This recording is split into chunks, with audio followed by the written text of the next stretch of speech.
with Älvan.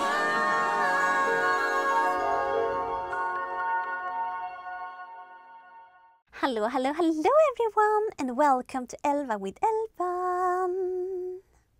And today I am going to read for you part 6 of Iselin and the Guardians. He lifts me up and takes me in his arms, wrapping the bathrobe around me, and starts walking towards the house and further towards the kitchen, where it sounds like someone is busy cooking. Zacharias places me on the same chair I had sat on earlier at the round table. Fabian comes towards us, places a cup of hot tea in front of me, kisses me lightly, and then moves on to Zacharias, wrapping a blanket around him. "I am glad you're back," he says. "It's good to be back again," Zacharias replies. Lucas enters the kitchen, placing his hand on Zacharias' shoulder, and they lean their heads against each other. "Good job," he says. "No problems, I assume?" he asks.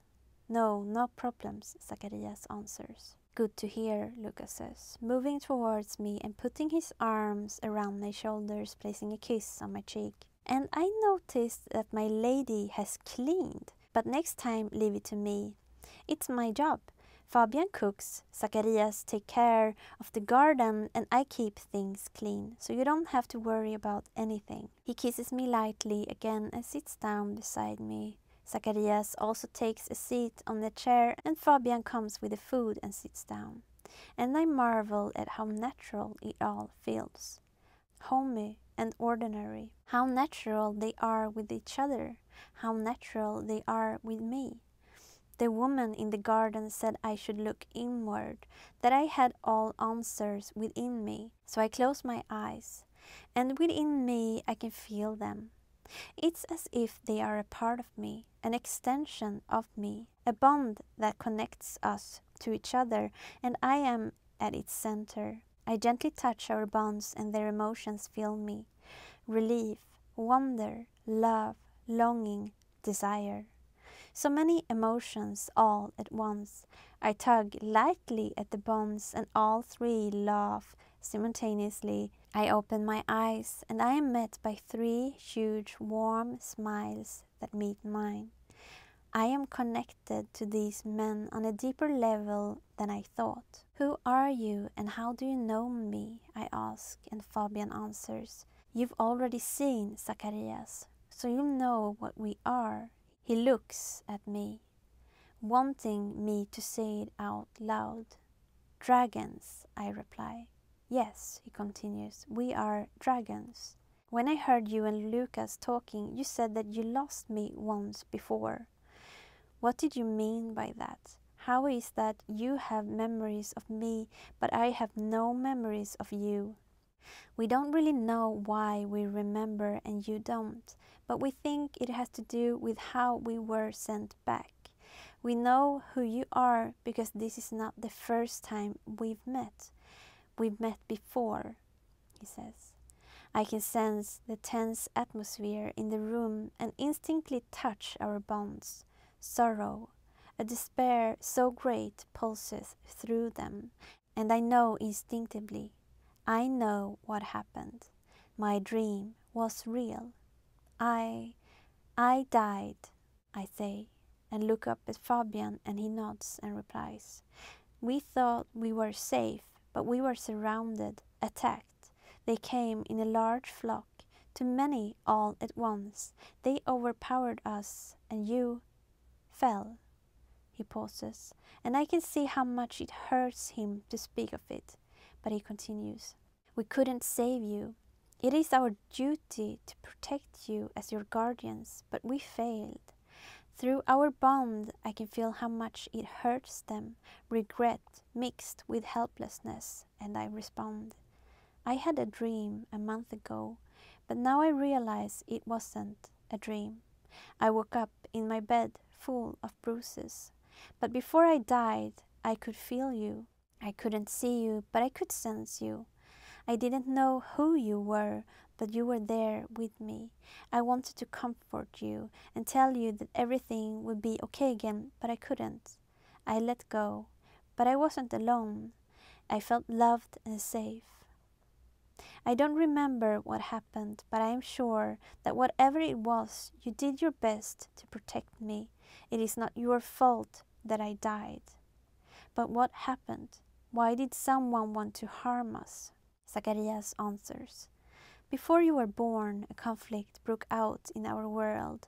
The queen was betrayed by one of her guardians. We don't know how you escaped, but she and two of her guardians who were still on her side managed to smuggle you out of our world to this one. And they hid you well. No one could find you. No one knew where you were. There were even those who didn't believe you existed. But we know you were alive. Through our bond, we could feel you. We just didn't know where you were. But we found you. I walked into the bar and you fell into my arms, just like last night. We slowly got to know each other and were happy. We thought we were safe, but one night they came, and the queen's former guardian, now the king, was with them. We were not prepared and thought they had given up looking for you. Since he had the throne, we thought he would be satisfied with that, but that wasn't the case. I listen to what Zacharias tells me, and then it hits me. The queen. She must be my mother.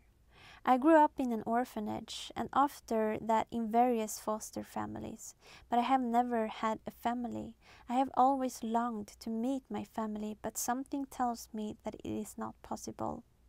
If she had the same relationship with her guardians as I have with mine, it means that only one of them is alive today. The queen, I say quietly. Is she alive? Zacharias takes my hand and Lucas takes my other. No, Lucas replies. She and your two fathers died in the war that broke out after the conflict.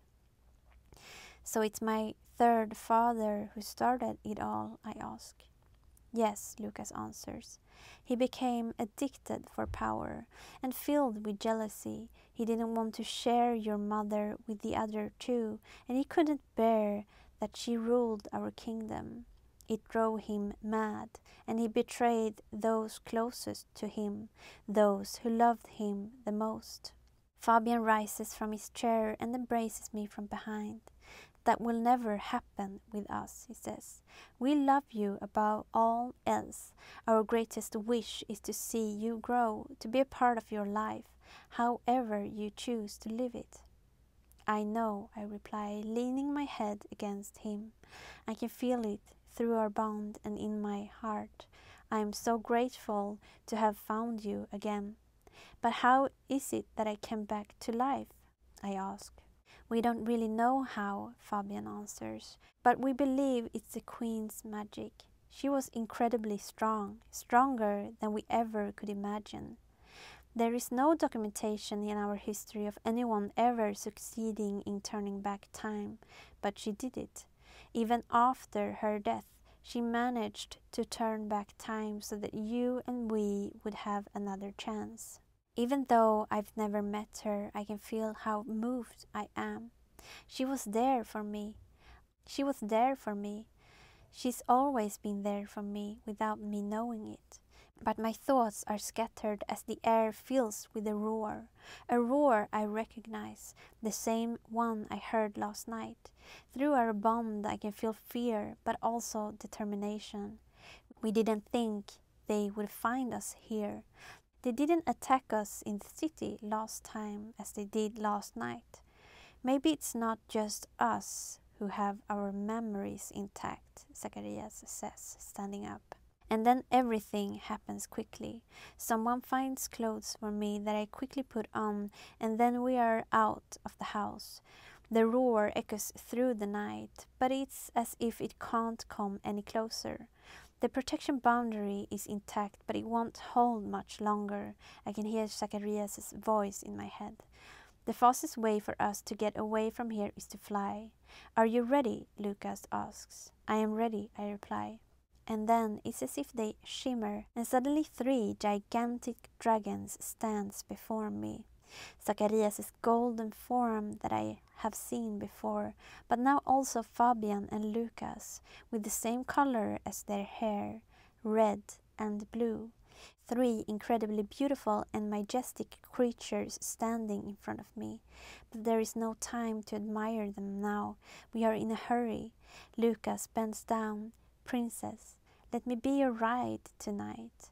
His voice vibrates within me, and I can see his eyes laughing at me. And despite the situation and the danger we are in, I laugh, courtesy, and climb up on him, finding my place.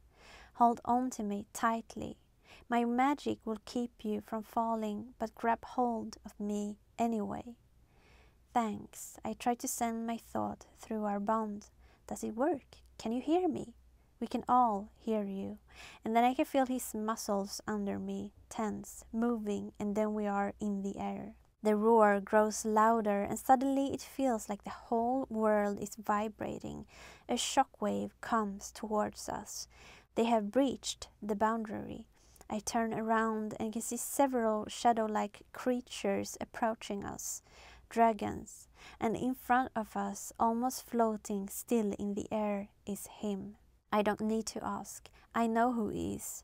He who betrayed my mother. He who is the cause of my death. My father. Hold on tight, Lucas says, and he dives. Behind me, I can see how Zacharias and Fabian are attacked from all sides, fire raining everywhere from their large jaws. They are many, too many. I am overwhelmed by pain so intense that I scream. But it's not my pain, it's Zacharias' and Fabian's pain. I cry. I can't lose them, Lucas. We have to turn back, I sob. We have to turn back and save them. No, I can feel Lucas' worry, but also his determination. You are the most important to us. There is no us without you. You must survive. Lucas flies on, but they are getting closer and closer, and from above suddenly a large dragon dives. Lucas veers to the side and starts flying upward, but what we failed to notice was that there were also one attacking from below. My father. Like a missile, he comes up and his large jaws clamp around Lucas's neck.